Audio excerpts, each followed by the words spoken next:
अब जो next class है हमारा, ये है लाइन को, वो लाइन के वर्टेक्स को एक दूसरे के साथ कनेक्ट करना। इसके साथ जो आउटलाइन तो हमने पढ़ा है, इसके बाद जो मज़ीद पॉइंट्स आता है जैसा कि फिलेटिंग, चैम्फरिंग वगैरह, तो वो कैसा करें। ये तो मैंने एक क्लोज वाला लाइन बना दिया, और जो दूसरा लाइन में बनाता हूँ वो इस तरह का है ग्रिड लाइन, जिसे मैं ऑफ करता हूँ। ठीक है, तो हमें जो है ना अब मज़ीद पॉइंट कैसे क्लियर करना है, तो मॉडिफाई में आके हम वर्टेक्स को सेलेक्ट करते हैं पहले।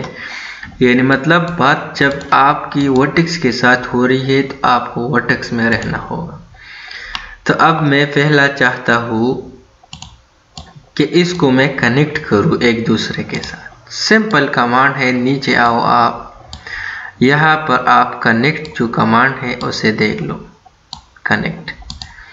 कनेक्ट से आप 1 पॉइंट टू अदर पॉइंट जो लाइन में है चाहते हो उसे क्लिक करके आप कनेक्ट कर सकते हो। कंट्रोल Z में पहले आपको एक और बात बताऊँ, ये कनेक्ट से आप जो है ना फर्स्ट टू एंड यानी स्टार्ट टू एंड पॉइंट को कनेक्ट कर सकते हो, यहाँ से नहीं।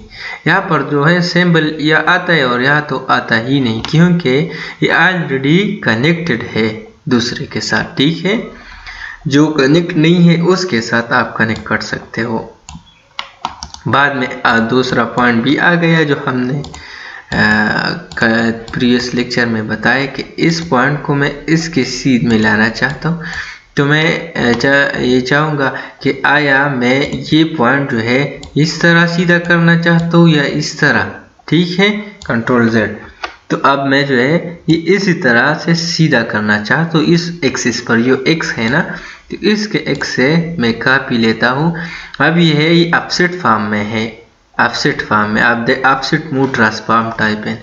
अब जो इससे मैं क्लिक हटाता हूँ तो यहाँ पर ये एब्सोल्यूट वर्ड में, मतलब जो दुनिया की, आप ग्रिड लाइन ऑन करो ना, ये कंसेप्ट समझना ज़रूरी है आपको। ये x 0 यहाँ है, बाकी इससे ये वैल्यू जो है इस जगह से ली गई है, तो ये एब्सोल्यूट वर्ड है, ये एक दुनिया की मिसाल रखती है। ठीक है, तो अब जो है मैं इस x से कॉपी लेता हूँ, x से कॉपी, और इसके x को देता हूँ।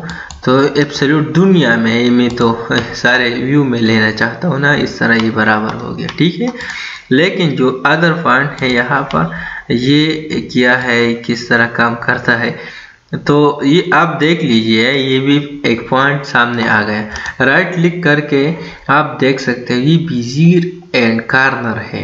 बेजियर क्या है, कॉर्नर क्या है, स्मूथ क्या है। ठीक है, तो अब जो है मैं आपको एक और लाइन के ज़रिए आपको समझाता हूँ। एक दूसरा लाइन लेता हूँ, ये भी कॉर्नर है, ये भी।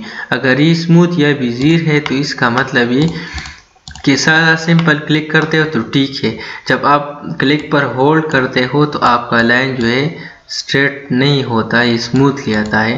तो आपको अगर गलती से आपका लाइन जो है इस तरह आ जाए तो उसे डिलीट करना मत, क्योंकि आपको मैं जो तरीका बताता हूँ ना, ये डिलीट करना नहीं है, ये ठीक करने का है।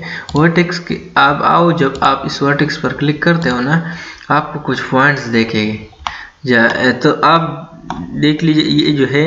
अब मैं इस पॉइंट को क्लिक करता हूँ, ये सिर्फ x पर चलता है, ये भी एक अदर पॉइंट है आपके लिए। तो जब मैं इन दोनों पर क्लिक करता हूँ, ये मतलब ये दोनों जो है हाईलाइटेड हो गए, तब ये सही तरह काम करता है। जब ये मैं सिर्फ x पर क्लिक कर y पर क्लिक करता हूँ तो सिर्फ y पर लॉक हो गया, मतलब इस पर काम करेगा जैसे यहाँ चाहिए। तो अब मैं इसे स्ट्रेट कैसे करूँ, राइट क्लिक करके आप देख लीजिए खुद बहुत ही बेजियर में है। अब मैं इसे बेजियर एंड कॉर्नर में लेता हूँ, तो इसका मतलब ये है कि आपको ये अलग अलग जैसा देखेगा। ठीक है, इस तरह। हाँ, अगर जब मैं ये सिर्फ स्मूथ में लेता हूँ, जो ये हाईलाइटेड लाइंस वगैरह आप देख रहे हो ये नहीं होगा, ऑटोमेटिकली स्मूथ करेगा। यहाँ पर बेजियर का फॉन्ट शो होता है ना, अब मैं स्मूथ पर क्लिक करता हूँ, ये ऑटोमेटिकली खुद स्मूथ करेगा। अब मुझे ये भी नहीं चाहिए तो राइट क्लिक करके मुझे ये कॉर्नर चाहिए, ये भी कॉर्नर चाहिए, तो ये कॉर्नर टू कॉर्नर कन्वर्ट होगा, ठीक है। या आप ऐसा करो, सारे के सारे कॉर्नर चाहिए तो क्लिक करके राइट क्लिक करके कॉर्नर को क्लिक करो, तो ये आपका मज़ीद अदर पॉइंट क्लियर हो गया, ठीक है। तो मैं डिलीट करता हूँ। अब इसमें आते हैं ना, वो जो हमारा काम था अधूरा रह गया था, राइट क्लिक करके ये भी कॉर्नर करना होगा। तो ये ऐसा कनेक्ट का कमांड जो है हमने पढ़ लिया, ठीक है। अब जो है नेक्स्ट हम लेते हैं एक और पॉइंट, वो है हमारे साथ आ जाए नीचे। आप खुद भी ट्राई कर ले, इंशाल्लाह आपको कोई मसला नहीं होगा। अब मुझे इस तरह चाहिए ना कि मैं इससे एक आवर ब्लॉक को इस तरह एक्सट्रूड करता हूँ, मज़ीद लेना चाहता हूँ। मतलब ये कि हम इस जगह पर पॉइंट्स चाहिए, इस पॉइंट्स इस सेगमेंट पर, तो रिफाइन का जो कमांड है हमें ये एक्स्ट्रा पॉइंट देते हैं। यहाँ पर क्लिक करके सिर्फ ऑनली पॉइंट्स आपको मिलेगा। यहाँ पर भी क्लिक कर दिया, ये जो मूव हो गया ना थोड़ा सा रफली, इसका भी ये जो है डायरेक्टली भी जीरो में कन्वर्ट हो गया ना। अगर मैं इसे राइट क्लिक करके सेलेक्ट करके राइट क्लिक के कॉर्नर में क्लिक करूँ तो ये बिल्कुल स्ट्रेट हो जाएगा। हाँ, इसमें कुछ मसले है क्योंकि इसका जो x है ना ये 906.18 है, कॉपी कर ले। इसका ये गलत है ना, आपको राइट क्लिक करके पेस्ट के एंटर करना होगा। और इसका भी कंट्रोल V से मैं डायरेक्टली जल्दी करता हूँ, और यहाँ इसका भी चेंज करना होगा, शायद ये ठीक होगा। ये बिल्कुल स्ट्रेट हो गया। हाँ, हम बात कर रहे थे रिफाइन के। ये रिफाइन से हमें तो सिर्फ सेगमेंट मिल गया। अगर जब मैं इस तरह ये लेता हूँ ना, मुझे यहाँ से यहाँ का भी एक और सेगमेंट यहाँ पर भी चाहिए, वर्टेक्स चाहिए, यहाँ पर कुछ क्लिक्स करने चाहिए कंट्रोल Z दबा के। तो अब मैं वो भी करूँगा। आप पहले इस तरह करो, वर्टेक्स सेलेक्ट करो, वर्टेक्स के साथ आपको सारा जो आपका लाइन्स कमांड है या कुछ काम कर रहे हो या उसका जो कॉर्नर करो, क्योंकि हमें कॉर्नर में काम ज़्यादा है। अगर नहीं है तो अगर विज़िर भी इम्पोर्टेंट है तो आप उसे कॉर्नर मत करना। तो मैं अदर रिफाइन का कमांड यहाँ पर अप्लाई करता हूँ, तो वो हो गया। अब मैं इसे इस तरह करता हूँ, ये सेगमेंट है, मुझे ये 3 फीट तक चाहिए इस तरह से बाहर, तो 3 फीट देते थे हम।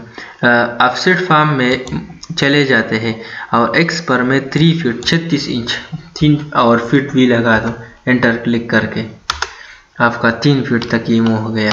अब मैं जो वर्टेक्स में आता हूँ, ठीक है। अब ये जो एक्सेस है मुझे इसके बराबर सीध में करना है, तो इस तरह होगा ना। तो y का जो इसका y का कॉपी कर लो, यहाँ तो नहीं है आप, क्योंकि आप ऑफसेट फॉर्म में हो, आप एब्सोल्यूट वर्ड में कन्वर्ट हो जाओ। तो इसका जो है ना आपका y चाहिए, y कॉपी करो कंट्रोल C, और इसके y को दे दो कंट्रोल V, और इसके भी दे दो कंट्रोल V और एंटर। सॉरी कंट्रोल Z मैंने तो उसका y इसको दे दिया, तो मतलब ये वहाँ चला गया। यहाँ इस चीज़ की y कॉपी करना होगा इस वर्टेक्स का, ठीक है। तो कंट्रोल V के ज़रिए मैंने ये स्ट्रेट कर दिया। एक कंसेप्ट था मेरा। हाँ, और दूसरा जो पॉइंट है हमारा कनेक्ट तो हो गया। वेल्ड किस तरह काम करता है, वेल्ड भी एक पॉइंट है। इस वेल्ड से पहले मैं आपको ब्रेक बता दूँ, ठीक है। ब्रेक, जब ये कोई चीज़ ब्रेक हो जाए तो वेल्डर की ज़रूरत होती है ना। तो यहाँ आता हूँ मैं, ब्रेक है, ब्रेक क्या काम करता है। अब मैं इस वर्टेक्स को सेलेक्ट करता हूँ तो ये बिल्कुल एक दूसरे के साथ बिल्कुल मुंसलिक है। कंट्रोल Z के साथ मैं उसे ब्रेक, हाँ, अब मैं इसको ब्रेक करता हूँ। जब मैंने ब्रेक कर दिया इसका मतलब ये कि ये जुदा हो गया। सॉरी, इस तरह करो और ये जो है ये जुदा हो गया, ठीक है। Control Z। अब ये भी चेक करो ना, इस तरह ये भी जुदा है और ये भी है, कंट्रोल Z। सॉरी, तो अब मैं से भी ब्रेक करता हूँ, ठीक है। अगर मैंने ये भी ब्रेक कर दिया इसका मतलब ये कि ये जुदा पॉइंट हो गया, इसका इस वर्टेक्स ले या लाइन से ताल्लुक़ ख़त्म हो गया। तो ज़ाहिरन तो ये हमें बिल्कुल फिक्स लगते हैं ना, लेकिन ब्रेक तो है ही नहीं। अब मैं इसे कनेक्ट करता हूँ, कनेक्ट दोबारा यूज़ करता हूँ इस तरह, ये तो कनेक्ट हो गया ही। लेकिन इस तरह करता हूँ मैं ये इस ऑब्जेक्ट्स को भी ब्रेक करता हूँ। ये जो मकसद है ना, मैं आपको बताता हूँ उसका मकसद क्या है। मकसद ये है, जब मैं इसमें अब जो है एक्सट्रूड की कमांड अप्लाई करता हूँ मॉडिफाई से, सॉरी ई से एक्सट्रूड कमांड अप्लाई करता हूँ, तो अब मैं उसका जो एक्सट्रूड की वैल्यू है वो देता हूँ ना। अब देख लीजिए ये जो है बिल्कुल खोखला सा ये एक्सट्रूड हो गया। मुझे तो ये बिल्कुल सॉलिड शेप में चाहिए, तो इस एक्सट्रूड को डिलीट करते हैं। आइए अपने काम में, तो मैं वर्टेक्स को जाता हूँ। अब उसे बिल्ड करने की ज़रूरत है क्योंकि ये तो ब्रेक हो गए हैं। ये तो अब मैंने किया है ब्रेक ना। बस टाइम आपका ऑब्जेक्ट का जो एडिटिंग या मॉडिफाई कर रहे होंगे ना, आपके साथ ये काम हो जाएगा कि ये ऑब्जेक्ट आपको सही तरह देखेगा और आपका जो लाइन वगैरह है ये ब्रेक ज़ाहिर असल में ये ब्रेक हो गया होगा। तो अब मुझे इसको वेल्ड करना है। बस सिंपल सा आप आ जाए नीचे और यहाँ पर जो है ऑटोमेटिक वेल्डिंग भी है, ये तो इस वर्जन में आ गए। इस सिर्फ वेल्ड को क्लिक करें। 0.1 का मतलब है कि 0.1 इंच का जो एक दूसरे के फासले हैं इसके दरमियान आपको ब्रेक करना होगा। मतलब ये कि आप देख लीजिए, सॉरी ये तो ब्रेक नहीं है, मैं इसे ब्रेक करता हूँ। ठीक है, अब देख लीजिए इस तरह। हाँ, एक इस पॉइंट को मैं कंट्रोल ये इस तरह करता हूँ। ये जो है ये अब मैं सारे ऑब्जेक्ट को सेलेक्ट करता हूँ और अब मैं इसे ब्रेक का वेल्ड का जो कमांड है वो देता हूँ वेल्ड। तो ये बाज तो वेल्ड हो गया, कंट्रोल जेड। सर अब मैं आपको बताता हूँ ना, ये जो है ना ये तो ब्रेक है, आपको देख रहे हैं। कंट्रोल जेड से दोबारा जाता हूँ। तो अब मुझे वेल्ड का कमांड इस्तेमाल करके अब मैं देख सकता हूँ कि ये वेल्ड हो गया क्योंकि ये बिल्कुल दोनों साथ में जा रहे हैं। ठीक है, लेकिन ये नहीं हुआ क्यों? इसका जो असल काम है ना वो ये है कि जो मैं ना यहाँ पर जो वैल्यू है ना, ये वैल्यू असल में जो है कम है। अगर मैं चाहता हूँ कि 5 या 6 इंच के अंदर जो भी चीज़ एक दूसरे के नज़दीक है उसे भी वेल्ड करो, तो वेल्ड का कमांड क्लिक करके ये तो हो गया, लेकिन इसका फासला 6 इंच से ज़्यादा है। तो अब मैं 10 इंच देता हूँ और वेल्ड का कमांड देता हूँ, ये भी वेल्ड हो गया। ठीक है, हाँ अब मुझे सारा जो है वेल्ड का कमांड मैंने अप्लाई कर दिया। अब मैं इसे एक्सट्रूड करता हूँ तो ये बिल्कुल एक्सट्रूड होता जाएगा और सॉलिड शेप में। तो ये हमारा इम्पोर्टेंट कमांड था, वो भी हो गया। इंशाल्लाह नेक्स्ट क्लास में कुछ और अगर बाकी है तो वो भी करेंगे।